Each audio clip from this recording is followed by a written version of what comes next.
Meeting of the Senate Higher Ed Committee. I apologize for the lateness. I got tied up on a phone call in my office.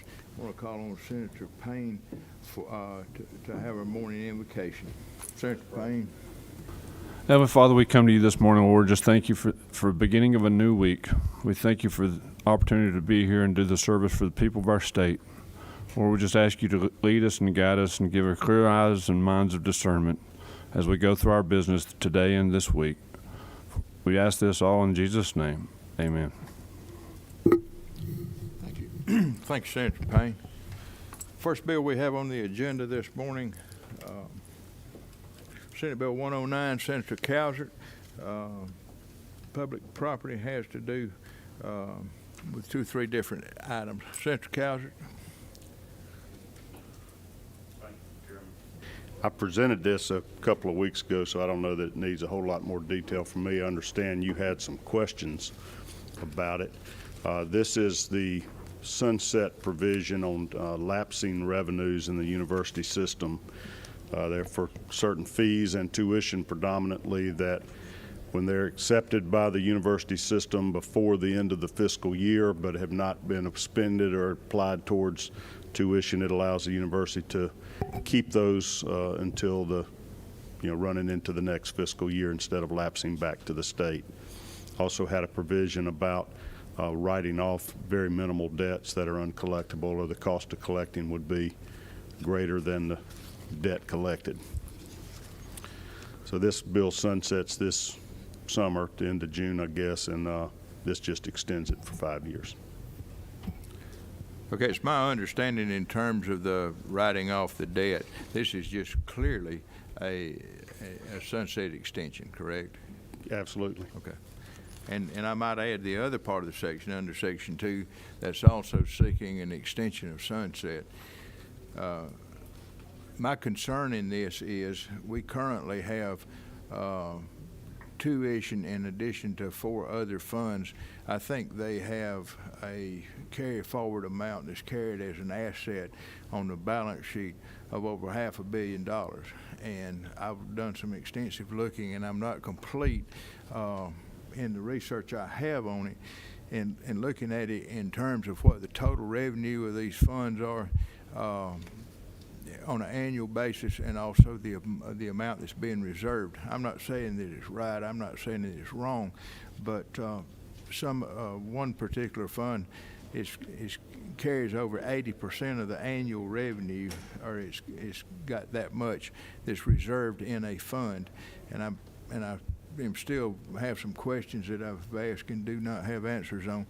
I want to explain to the committee why we have not are not calling this for a vote this morning. I think we need to look at that, and I do intend to have another meeting on Wednesday morning. What time is it, Bill? 8 o'clock. At 8 o'clock. We should have some information. I hope to have it completed tomorrow and get it to you on recommendations. We may not have a recommendation, but we may have a recommendation that there would be a percentage limit on these funds that are carried forward. We're not going to, my thought right now is we would not take these funds away, but we'd put a limit on it. There would be no more added to these funds over a certain percentage of the annual revenue of that particular operation of the university system. Can you repeat that, Mr. Chairman? Did you No. say $500 million? I think there's $522 million that are held in funds. I have no the tuition is capped at 3% of total tuition in the year. It's like $62 million. I have no problem at all with a carry forward because I think you need reserve funds. I think tuition need reserve funds. But if you look at that, we've got like $460 million that are reserved in 4 other funds, and one particular part of it has about an 80% reserve built in of what the annual revenue of the entire that division is. Some of them are 49%, 162, I think. But I can provide y'all with that information. I don't know right now what the appropriate amount ought to be. And again, I'm not talking about dissolving those funds. But it doesn't make sense to me to continue to add to it if there's not a legitimate need that's expressed for a reason of carrying forward that kind of money, especially in the kind of situation the state finances are in. And if we've got over $500 million sitting there, we need to know what that the reasoning behind it. I mean, if you look at the state, if we have a $26 billion budget, and we got $500 million in the fund, that's about 2% of our annual budget that we've got reserved for 5 different accounts. Chairman Payne. Senator Cowser, do we have any idea why we've never, I mean, I've wondered this myself working on the U.S. Army and then plus state government, why the money, I mean, they've never done rollover before, because I can tell you serving in the Army and serving in state government, we get to the end of the fiscal year and all of a sudden we start spending money like crazy on stuff we really didn't need just so that we get the money next year. It's a constitutional provision. Any lapsed revenues that are not spent by the end of the fiscal year lapse back to the state and go into reserves, which is why, like at the federal level, you see this frantic spending at the end of the fiscal year so that it doesn't lapse. This was described to me as just for like tuition payments that were prepayments for a tuition that wasn't due till August, and it would be crazy for them to lapse and have to be refunded before the end of the year. I wasn't aware of the reserve fund aspects till the chairman brought that up. I did receive some communications from the university system over the weekend that said they would have you answers today, Mr. Chairman, and that Tracy Cook, who's their fiscal policy expert, would be available online to you even this morning if you needed assistance. And I think they have some folks in the hall that they may have some answers today, or you may want to get those offline and let's just deal with this tomorrow. I really think it would probably make more sense for me to get this in a workable presentation form and bring it back to you with a recommendation on Wednesday morning. That'd be fine. I can be available in the morning at your pleasure, if needed. You talking about in the morning or Wednesday morning? Wednesday morning, I'm sorry. Wednesday morning, right. I think it would make more sense. I'd rather have, you know, if you have any feedback, I would like to find out, and let me be clear, I'm not in favor of frantically spending money at the end of the year to keep from losing it so it'll go forward in your continuation budget. I get that. There is some common sense in having a reserve. I believe in reserves. That's the way I run my own business, and I think we run our own families that way. But I think the question is, what should the reserve be based on reasonable expenditures? If somebody makes a case that we have an expense coming up, we have these funds, we need to carry them forward for any reason, and there's a reason sometimes you need to carry funds forward. I get all that. The question is, what does it need to be limited to? And from a standpoint of answering the question, do we need $500 million parked in the kind of financial circumstances we're in right now? That's a question I think we need to answer as a committee. So that's the reason for my questions. Again, I'm not saying it's right, I'm not saying it's wrong. I just want to get a little bit more information. Fair enough. Thank you, Mr. Chairman. Any other comments or questions? Thank you very much. Second item on our agenda this morning is Senate Bill 229. Senator Harrell. 239. Pardon? 239. 239. Thank you very much. I guess if I use my glasses, it might,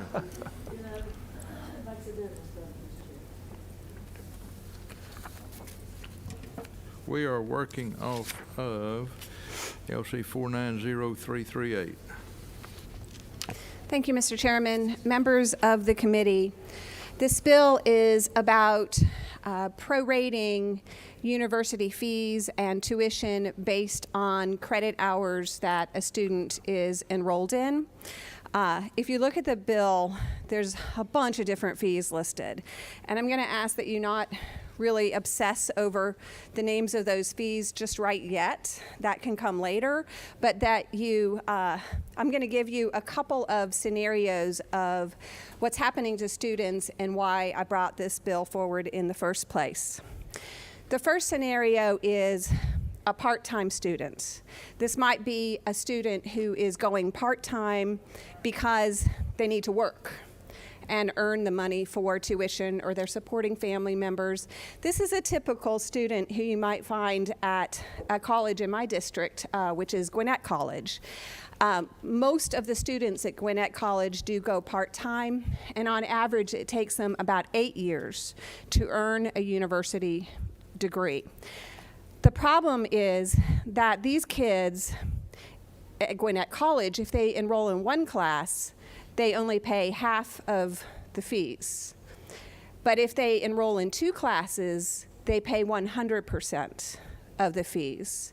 So what you have is a scenario where most of the times they're paying the same fees that full-time students are paying, but they're taking 8 years to take their degree, to get their degree. So by the time they finish their degree, they've actually paid thousands and thousands of dollars more for that degree than somebody who is able to go full-time. So you're really kind of penalizing the people who have the least amount of money and who are working really hard to get that degree. Oftentimes these are first-generation kids who are completing college. So what this bill does is it prorates. Tuition is already prorated by credit hour, but it prorates the fees as well. Fees have become an increasing percentage of the cost of college. I did a little survey last night, and the fees are maybe about 25 to 35% of what the tuition is. So that's a really big amount. And the Hope Scholarship does not cover the fees. So that comes out of the pockets of the students. Okay, so that's the first scenario. The second scenario is more typically a full-time student who is enrolled at one of 4 universities across the state. I believe they're Georgia Tech, University of Georgia, Georgia College, and Augusta University, that have a program called Finish in 4. And it was created by the Board of Regents as an incentive to get kids to finish their degrees in 4 years. So what happens to these kids is if they enroll in 6 hours or less, say certain courses they need their junior year aren't available and they need to drop down, or for whatever reason, if they enroll in 6 hours or less, then they still pay full tuition, like a full-time student would. And if these students are Hope Scholarship or Zell Miller scholars, then those funds are charged full-time tuition for somebody who's taking 6 or fewer hours. So it's costing the state money too. Now, like I said, this was built as an incentive to get them to finish their degrees in 4 years, but what it's turned into is a lack of incentive for the university to make sure that they provide the exact courses that the students need for their degree. I know of students who have had to drop down to that 6 hours or less simply because a course was not available, but then the university still gets the full tuition, and they charge the full tuition to the Hope Scholarship. So those are the 2 scenarios that inspired me to bring this bill to you. Now, I want to, this is not for a vote today, is my understanding, because I want to make sure that I work with the university system on how to implement this. The chairman advised perhaps to come up with a system so that the proration doesn't equal 1 credit hour, so it doesn't change every single credit hour, but rather maybe some ranges of credit hours. So what I came up with, what I thought was a reasonable framework for prorating those hours that would really help these part-time students, would be that if you took 1 to 4 hours, now a class, now that we're on the semester system, is typically 3 hours. But the first category would be 1 to 4 hours because a lot of classes require labs that are 1 hour. So what I'm proposing is that if you take 1 to 4 hours, you pay 25% of the fees. If you take 5 to 7 hours, which would be 2 classes plus maybe a lab, that you would pay 50% of the fees. If you took 8 to 10 hours, which would be 3 classes and maybe a lab, you would pay 75% of the fees. And then if you were enrolled in 11 credit hours or up, you would then pay 100% of the fees. I think that this way of doing it would really help those part-time students. Do you have any questions? Do I have any questions? I've got a comment. I would tell you that the most complaints I get from my constituents isn't increases in tuition, it's these fees. They're out of control, some of these fees. And the biggest complaint I get is when someone's taking an online class and has to pay for parking fees and transportation fees and transit fees, and they're not even on campus. So I do see some merit in what you're doing, and especially part-time students should not have to, if it's going to take them 8 years, they shouldn't be paying the full amount of fees for 8 years. So I see what you're trying to do. I don't know how you do it with the Board of Regents, but I love the spirit of what you're trying to do. Thank you.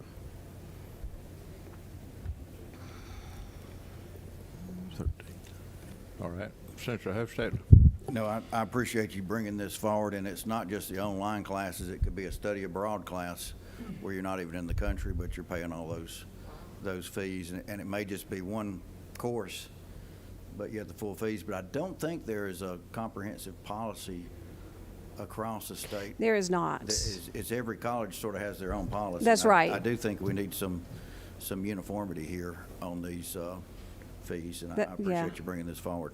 Thank you. That is right. There is no uniformity. I found a couple of schools that the magic number seems to be 6. I mean, that seriously, all across the board seems to be a magic number of 6. That's the finish in 4, and then like Georgia State University and Gwinnett College, both, once you hit 6 hours, which is 2 classes, then you're paying 100% of the fees. And yes, I imagine there are probably some colleges where if you take 1 class, you have to pay all of those fees, whether you're on campus or not. And some of these fees are kind of fees that are associated, like your athletic fees, are fees that are associated with kind of what you would call the college experience. It's the kids who are full-time, living on campus, who are really benefiting from the programs that these fees fund. But you've got an awful lot of kids now that living on a campus is so expensive. They're choosing to not live on campus. They're choosing to go part-time, and they're just not using those college experience activities that some of these fees are based on.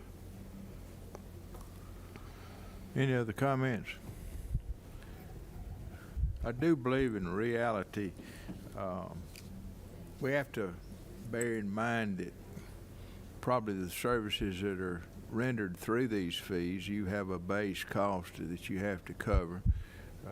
It's not necessarily based on participation on any given day, but I think you have a certain built-in keep the door open cost. I think we need to recognize that. I'm not sure what the percentages ought to be. I applaud you in closing those bands, whether we need to have 3 or 4 bands, I'm not sure. I'm not sure how it would best work, but if you would get me in writing what you would propose. Also, I would encourage you to work with the Board of Regents and university system and trying to fine-tune this. I think it's a very real problem. I think as we see society changing, I think as we've seen so much go virtual, I think as we have also realized that a lot of people are having to go to school and work, we need to tailor our fee system to accommodate that. I don't know about y'all. I went to school, and when I went to college, I worked the whole time. Transferred to Georgia State when I was in my junior year. I was down there 2 years. I don't think I ever set foot in the student center because I worked before I went to school, and I worked when I left school, and I left as quickly as I could because I needed to get back to work. There's people now that are doing the same thing. We need to be cognizant that not every child on the campus is there for the college experience. Some of them are there because they realize they need to get an education so they can get employment. We need to help them all we can, and I don't think we need to saddle them with a full load of fees. If they're in, so I think something is definitely in line. So if you would work with the university system, we will meet again Wednesday morning if we have a bill that we can come to an agreement on. I'll be glad to take that up. Great. Thank you, Senator Thank you very Harrell. I much. appreciate you bringing this to address Thank you. the issue and the concern. The last bill we're going to hear this morning is from Senator Orrock. It's not a bill, it's a resolution.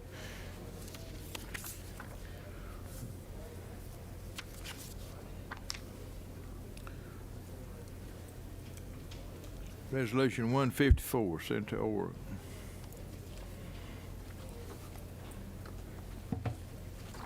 Good morning, colleagues, and thank you, Mr. Chair, for giving me an opportunity to bring this resolution to the Committee on Higher Education.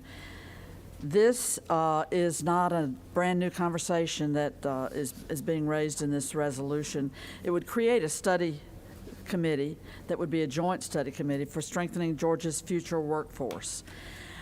It's indisputable that the education levels of our population are tied to success, and it's been demonstrated that while only 60% of Georgia jobs will require some level of post-secondary education, only half the number of Georgians over 25 have bachelor degrees.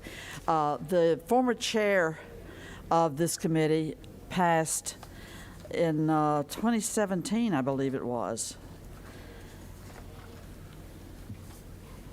put into the law books. We passed the legislation to grant the Georgia Student Finance Commission the authority to create need-based scholarships in 2018.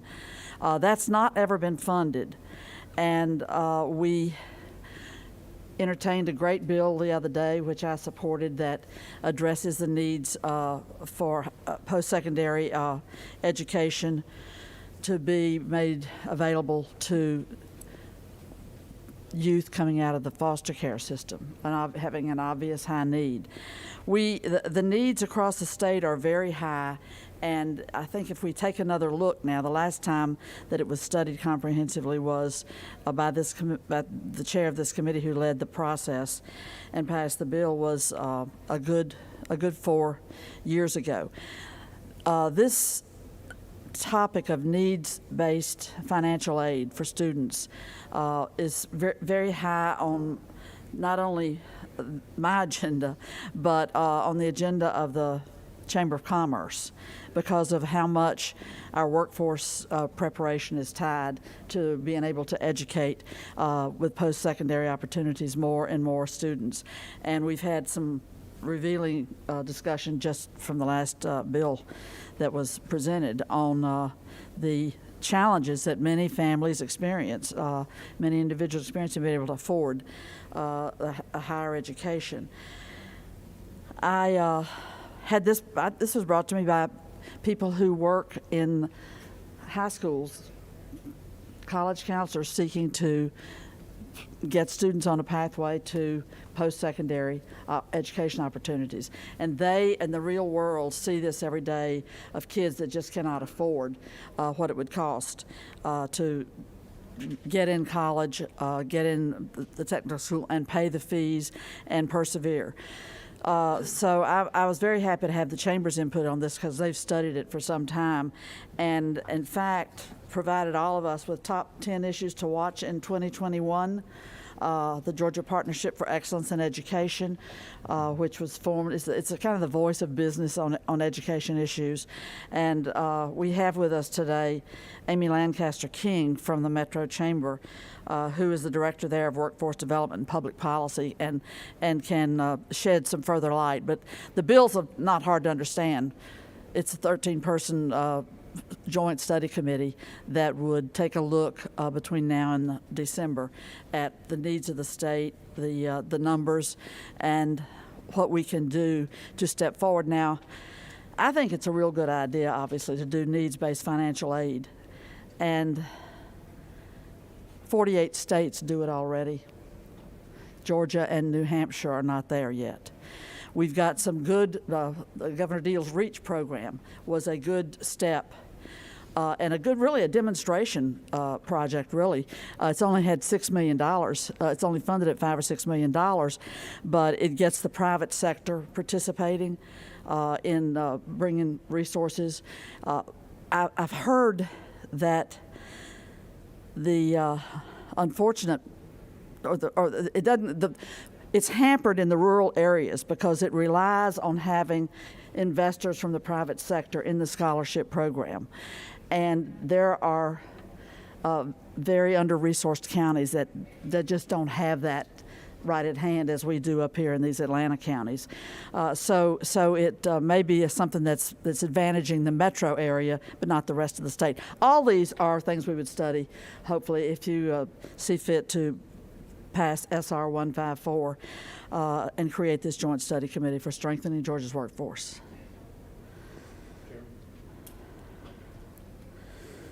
Senator Orrock, thank you for bringing this forward. I just want to make a comment, and then I want to make a suggestion. Thank you. You know, we did a 2-year Freight and Logistics Commission study committee joint with the House for the last 2 years, and we were looking at how we move freight through our state. Freight and logistics, The number one thing was workforce. The Amazons of the world, the port, they need jobs, and the economy's changed so much that we need to train these folks in these freight and logistics jobs. And that was not the purpose of our commission meeting, but it was one of the 4 things that came out of our commission was workforce and workforce development and lack of workforce in the logistics industry. So I really like what you're doing here. The one question I would ask is, I don't know if we're going to vote on this today, but if we are, I'd like to make a friendly amendment that on line 50 we change it from 13 members to 14 members, and then add on line 60, following line 62, that we add the Commissioner of Economic Development to this committee. I think it's imperative that the Commissioner of Economic Development be part of this, because he knows the jobs that they're recruiting and what's going on. I would suggest that. Now, that's up to you. If you don't want that amendment, I'll rescind it. But I think it'd be good to have somebody from Economic Development in the Commissioner's office or the Commissioner on this study committee. I think that's absolutely conforms with my thinking on this. It's about the nexus between training the workforce for the future to meet the needs that the state clearly has, and that I think that person would be a great resource, and would absolutely accept that amendment. And also, the Georgia Independent College Association, you know, we're very familiar with that as a higher ed committee. They would be interested in having a seat, and it's very logical. They provide education to a large segment of our, and they're part of the Hope structure and so on and so forth. So that would be, if we could marry those 2 things in one amendment, Senator Beach, that might get the job done. Senator Beach, I have one question. I know you've studied the logistics issue at length.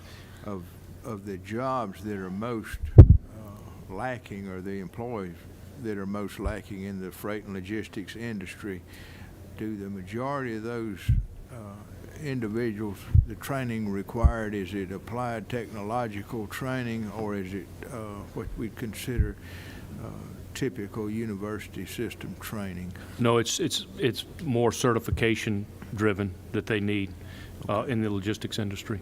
I will mention this in terms of need-based learning. The HOPE grant that works with the technical college system, it is a lower qualification to get into that program, but also we have in the high demand career initiative, that tuition is free to the people that are entering those professions that of the jobs that are in such short demand today. So basically, our access to the high demand jobs in the emerging industries, many of the emerging industries that we see today, we have basically free education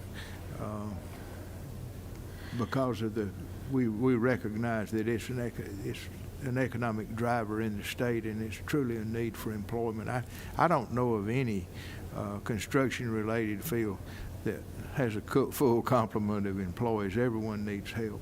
So I mean, these are the areas I think that there's truly a high demand in, and So I appreciate your input into that. I think we need to factor in the discussion. Where is the need? Where are we short Exactly. of people? And are we training, or are we appropriately training the people that fill the existing jobs and the future jobs that we're going to have? I don't think there's any doubt in anybody's mind that most students going into the workforce today, they're going to need some type of training after they finish high school. But what they get is going to, their success and their company's success is going to be in matching the education to the needs of the job, and Exactly. not necessarily having a piece of paper in your hand. Exactly. And Mr. Chair, if I could, that's the whole point, strengthening Georgia's future workforce. That's the name of the study committee, and that's the road that I think it needs to go down. And it does include, both the university system and the technical college system.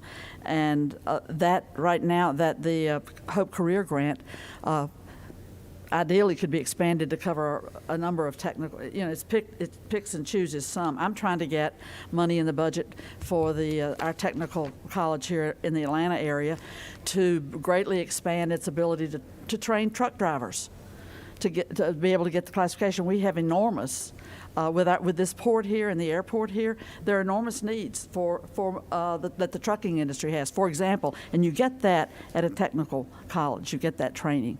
So I certainly appreciate I'll that submit input. to you, we probably have one of the most liberal programs in the nation in terms of technical college training, in terms of tuition and the cost of education. I want to call on Miss Amy Lancaster King from the Metro Chamber to come in and speak to Senate Resolution 154. Thank you, Mr. Chair.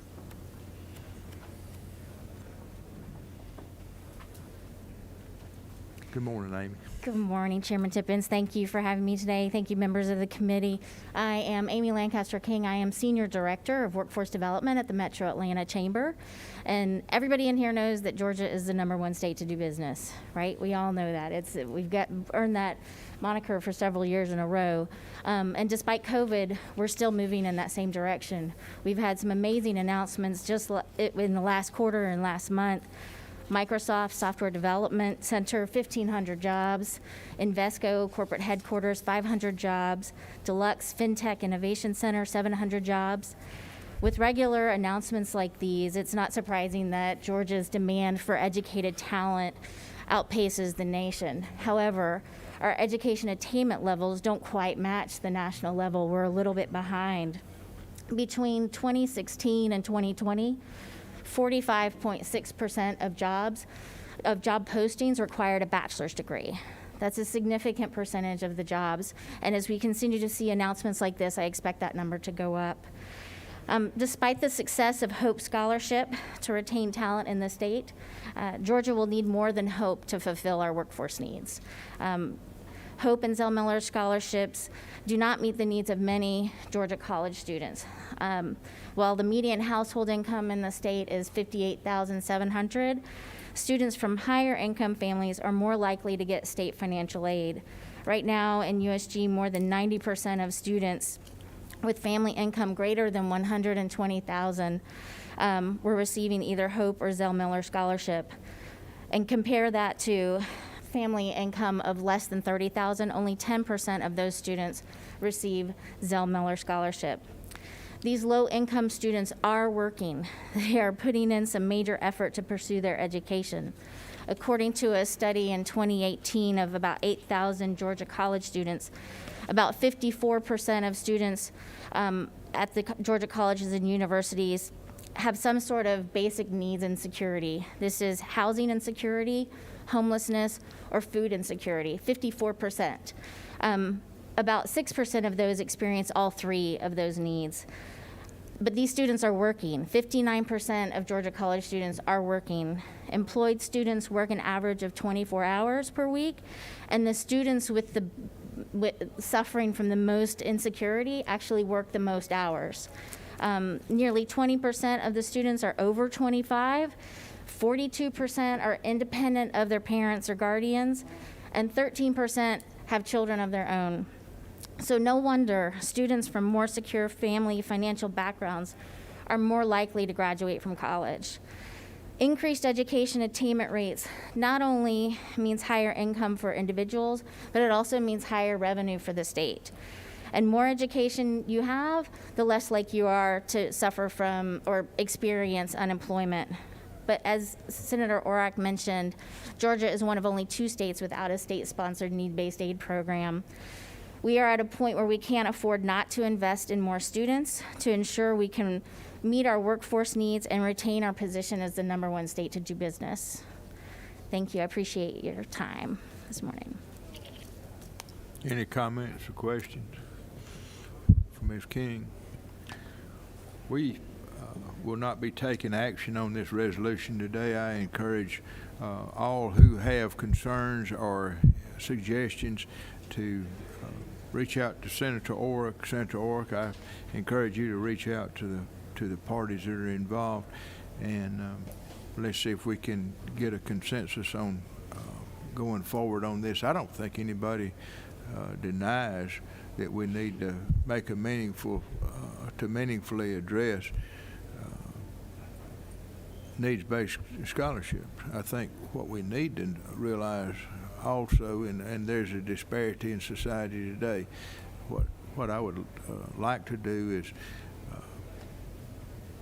I've always believed that everyone ought to have skin in the game, and I think we need to help people. I think we need to help people that cannot help themselves, and I think that's what we're called to do, and hopefully we can come up with a piece of legislation that will enable that goal. Any other comments or questions? Okay, Senator Hofstadter. You know, I appreciate your comments, and like you, I was one of those, we didn't have the hope and worked a job and 2 or 3 jobs in the summer and all like that, but it's a rough life, and we need to help out. I know our state economist said that, you know, one of the biggest issues we've got is our workforce in our budget hearings. One thing I wonder in this process, and if I can get the 2-year process through that we've all signed on to, that I certainly think this needs to be part of that discussion as well. But I wonder too, with those that, have this opportunity and then don't go to class and eventually lose it, if there ought to be some clawback on that would let, that could provide some funding for a program like this. And I don't want to be hard on it, but I know there's some that we give money to and just don't even show up for class, and eventually they lose that. But I think it might be a way to get some of the funding to do something like this. I agree with you, Senator Hofstadter. I just want to echo Chairman Huffstetler's comments. It was in Sunday's paper, I believe, where one of the economists said the biggest issue we have is facing everybody's workforce. And, one of the things we have done a great job as a state, one, I think we have the best technical college system in the country. But when we knew that we had a problem in workforce with the film industry, we started the Georgia Film Academy, and everybody that went through there got a nice high-paying job. So we've addressed that, and we know how to address it, and I think studying this issue would just put us at the forefront to make sure we have the jobs that are going to be changing in the next 5 to 10 years, whether it's through, if you see the numbers on e-commerce, for example, in 2019 there was only 2 days of $2 billion in revenue or $2 billion in sales on e-commerce. When COVID-19 hit, we've had 130 straight days from the day, from May through June, May through the rest of the year. We had 130 straight days of $2 billion in revenue. E-commerce is not going away.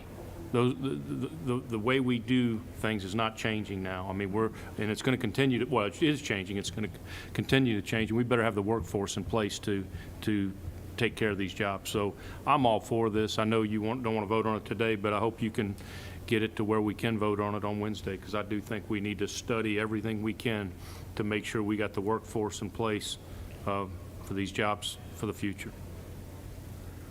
Thank you, Mr. Chairman.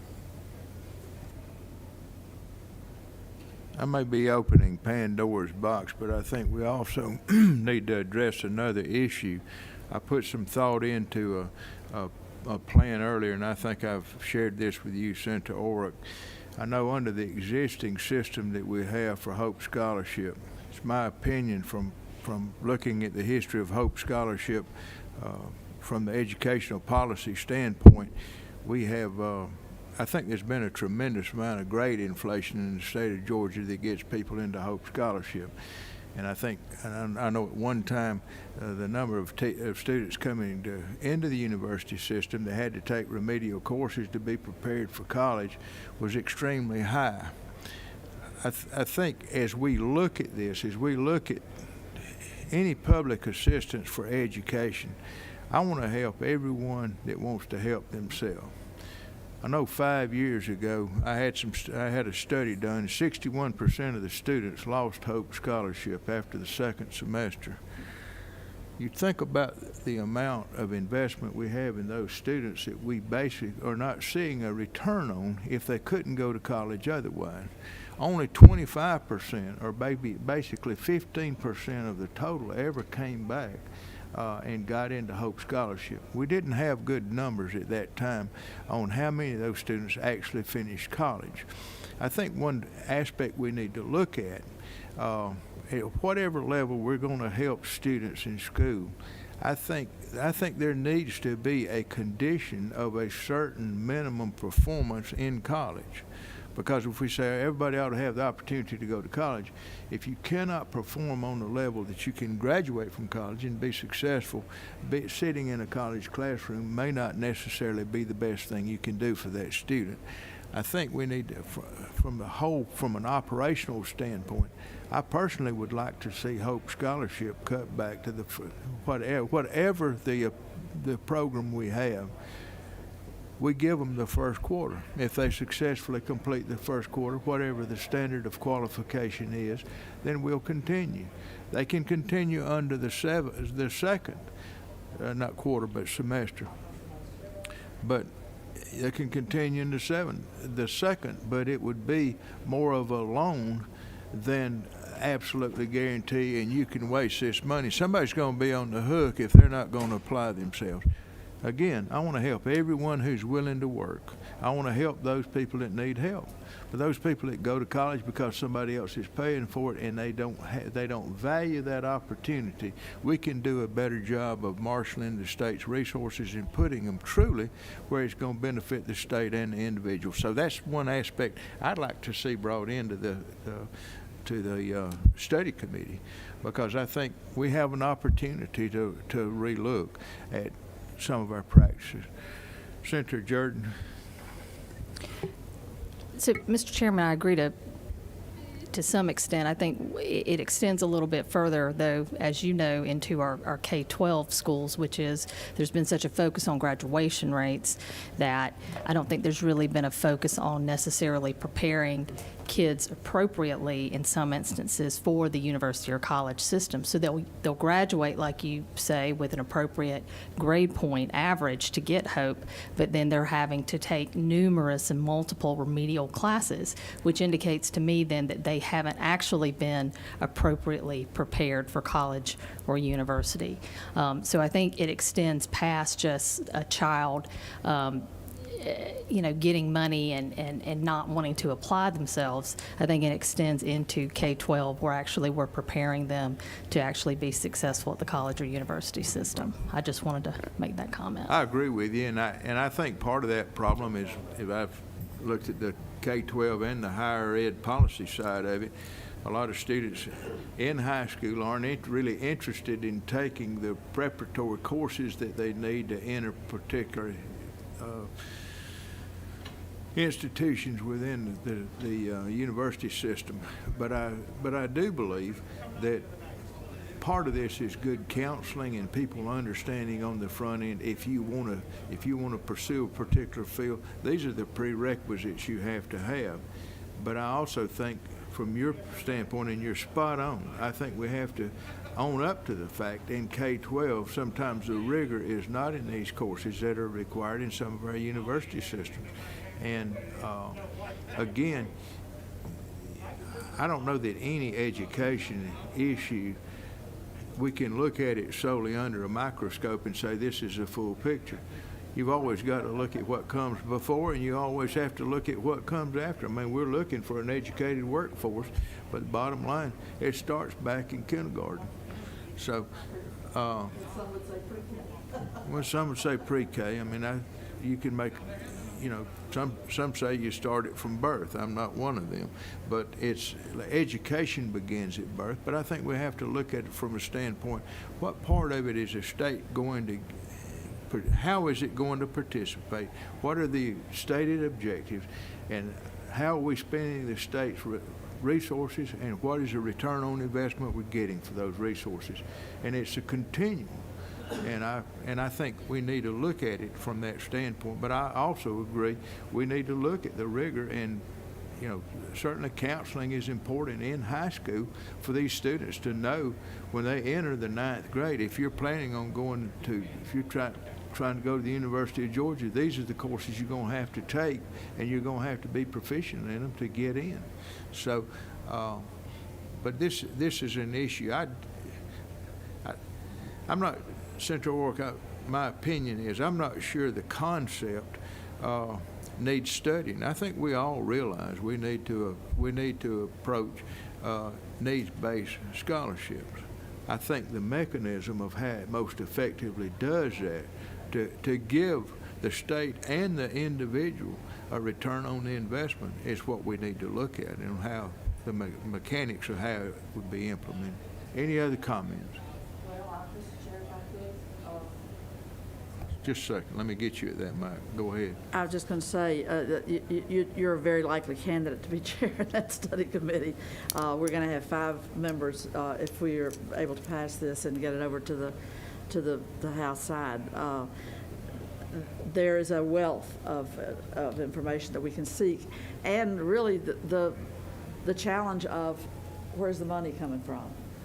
This body's voted on both sides, and the governor signed legislation to establish a program.